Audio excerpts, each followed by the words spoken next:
Hello, this is Shira and welcome to another video. Today we're doing another Minecraft video. Today we're doing another story video. It's sort of a short story. We're doing another Lovely World short story, except it's a little different. It's going to be based off sort of like a day in the life of Hit the Target and BB Dash, getting their perspectives a little bit. It's just going to be a short. See how much you like it. If you want to further in depth, definitely see what I can do. But yeah, it was definitely interesting to write. And hopefully it's interesting to read. There are 3 chapters, 1 for each of you. And we get a cameo of a parrot. This is Stampy's Lovely World. Day in the life. 2 villains with a plan. You already know the title of the video? Let's get into it. 1. Viva. It was a fairly quiet and calm day in the Lovely World, except for the crackling of flames and the slow swoosh of flowing lava in the circling moat below the castle. This world was far from lovely, though, seeing that this was the farthest island that some would not call home. Yet it was for 2 lovely villains. I'm pretty sure you can guess who they are. It would take pages upon pages to explain how they got into this hot mess, both literally and figuratively. Years upon years of trying and failing to take control. Trying and failing to bring this world back as it was meant to be. But what was that exactly? All Viva had known was the world full of color, and an orange ginger cat, and as well as his pesky little friends. Only Hit the Target seemed to know a world beyond that, a life that had been taken from him. He'd been scorned a villain, and tossed aside, only to rise back up and seek revenge, and to take everything from the cat who had done the same to him. Is the machine finished yet, Viva? Is the machine finished yet, Viva? Sorry. A manly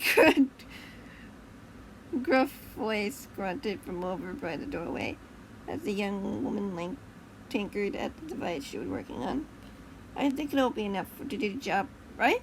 She asked curiously, looking over her shoulder to see a tall, lean man in red and gold uniform with a golden crown on top of his greasy grayish black hair matching the streaks in his mustache. The man's beady eyes squinted as he shook his head. How would I know? You're the expert with these things, he demanded as he stormed off. But before he did, he shouted, Make it work, Viva. This plan must not fail. We must be the ones to get up to the upper hand this time. Of course, it's the target, she said with a small smile, as a small smile slid on her face. She knew his harsh words were only encouraging her to keep going, to strive through the obstacles and find a new way to stop their enemies from destroying the world completely. Still, as she went on, her mind couldn't help but wonder at the heat of the castle distracted her from the task at hand. Time and time again they had worked on a plan and went with it, and time again had failed. Was it even worth the struggle? Of course it was. Every downfall was an opportunity to step up her game and try something new, to prove to her boyfriend that she was indeed capable of being a part of the team. Even if she herself was doing most of the work, it would all work out in the end. Had to. And yes, it is a canonical relationship. They are boyfriend-girlfriend. Chapter 2, Hit the Target. Hit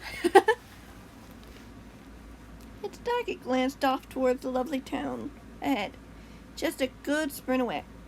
He could see the colorful builds and even the park in the distance. It disgusted him. All of it did.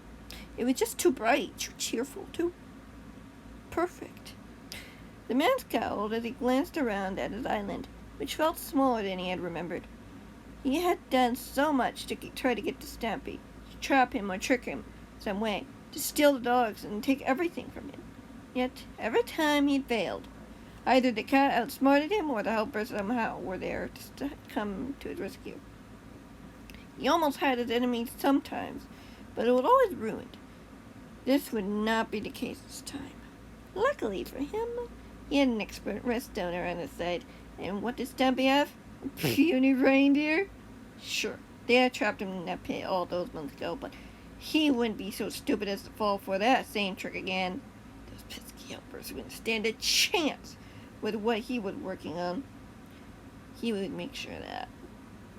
The longer he looked out into the vast open world beyond his small island, the more anger that fueled him. A rage that could not be quenched. This could not fail. This would not fail. Not this time. As he looked up at the surprisingly but unsurprisingly blue sky, he could see something small in the distance. Something fluttering towards the island. A red splotch in the sky. The villain smiled as he saw the parrot approach.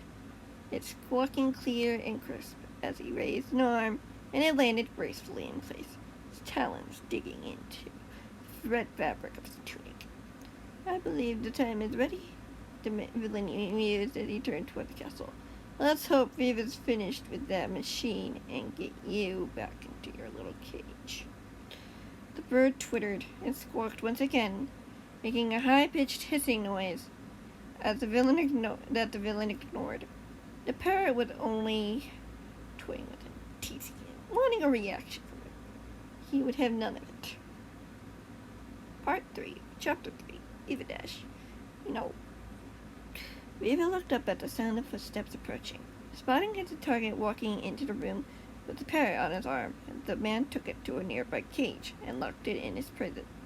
Viva felt a little bad for the creature, but only slightly. She had found the little guy on a trek around the lovely world, checking to see what was going around. Of course, no one saw her, or saw her take the little creature and take it home.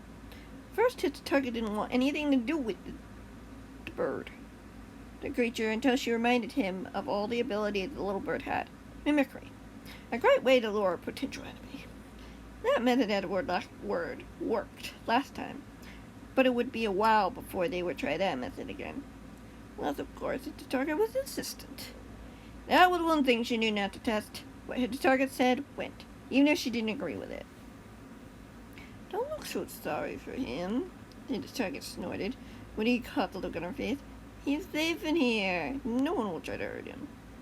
I know, but it's still cruel to lock him up in such a small space, she said.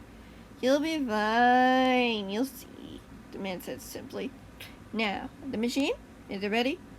Yes, sir. It's ready as you ordered, she said as she glanced up at the man's eyes, heart fluttering as his met hers. It had been so long since she'd heard any sort of compliment from him.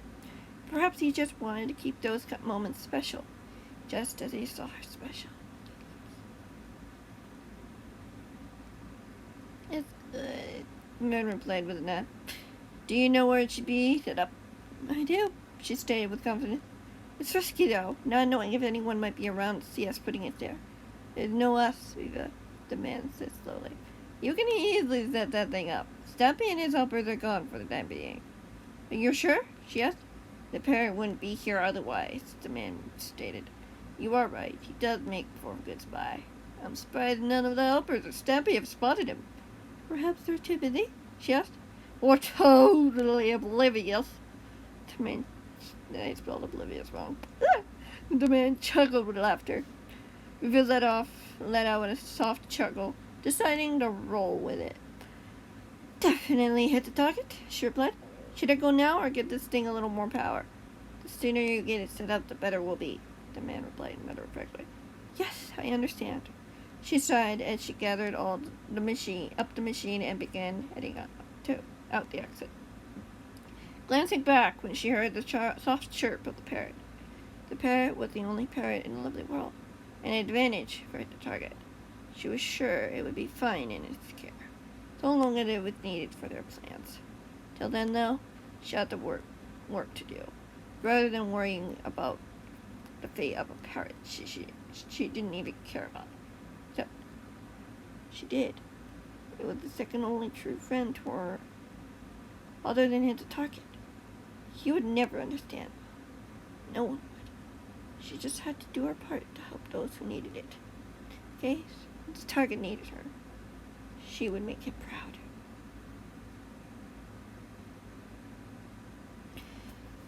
And that's it. It's just a little snippet. I don't know what else to write. Just wanted to write a little something. like a look into stamp stuff. Of course, that's not exactly how it is in real life, but in lore, yeah, this is normally how it would go.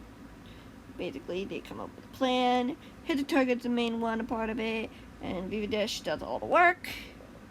And then hit the target. Sometimes changes it last minute, and everything falls apart. Everything falls apart. Some of them, he did have a chance. Like Helpless. If Viva hadn't fallen down that pit, Stampy would have still been trapped there. Oh. Yeah, basically.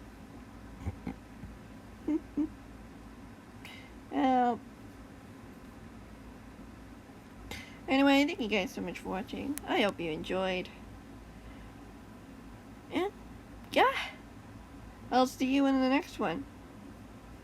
Whenever that might be. If you have any other ideas, let me know. And, yeah. Hopefully, we see each other again soon. Goodbye.